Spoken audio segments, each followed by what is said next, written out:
आज मीटिंग में क्या? देखिए, आज की मीटिंग के अंदर बहुत सारे मुद्दों के ऊपर चर्चा हुई है, जिसमें से ख़ास बात ये है, एक तो ऑक्सीजन की कमी का मामला आया है और रेमडेसिविर को लेकर जो पेशेंट्सों को तकलीफ़ें हो रही है उसके ताल्लुक से बहुत विस्तृत चर्चा हुई है।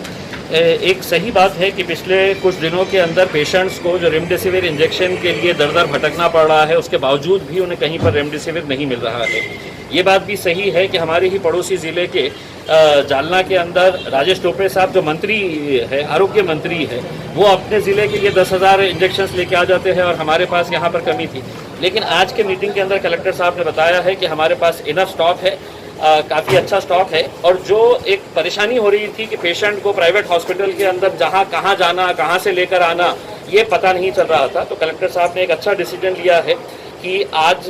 से यहाँ पर है तो एक कंट्रोल रूम बनाया गया है। हॉस्पिटल को सिर्फ इतना करना है कि हॉस्पिटल ने लेटर लिख के कलेक्टर को भेजना है कि मेरे पास ये पेशेंट एडमिट है और इसकी कंडीशन ऐसी है, इसको रेमडेसिविर देना ज़रूरी है करके उसका जो भी डिटेल्स अटैच करने का है वो डिटेल्स अटैच करके यहाँ पर देना है। अब ये हो सकता है कि मतलब बहुत सारे हॉस्पिटल्स का आ जाएगा, तो आज की मीटिंग के अंदर ये भी तय हुआ है कि 1-2 डॉक्टर्स को भी बिठा के रखा जाए कंट्रोल रूम के अंदर, ताकि वो भी डिसीजन ले सके कि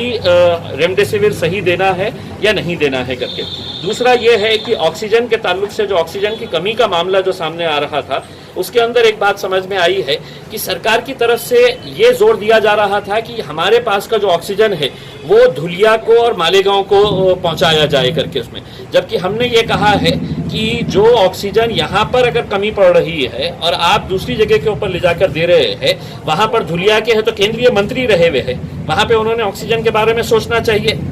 भारतीय जनता पार्टी के केंद्र में मंत्री रह चुके हैं, वो उनकी जिम्मेदारी है कि वहाँ पर हम मेहनत करो और आप कहेंगे एंड टाइम के ऊपर आके कि हमको ऑक्सीजन दो करके, तो हमारे लोग मरेंगे और आप वहाँ पे जिंदा रहना चाह रहे। तो हमने सबने है तो ये निर्णय लिया है कि हमारा ऑक्सीजन जो है वो यहीं पर रहेगा। अगर ज़्यादा होता है, हमारी जितनी रिक्वायरमेंट है उससे ज़्यादा अगर होता है तो हमको जिसको बांटना है, जिसको देने का है, सरकार जिसको बोलेंगी वो दिया जाएगा करके। दूसरा ये है कि जो मुख्यमंत्री, आदरणीय मुख्यमंत्री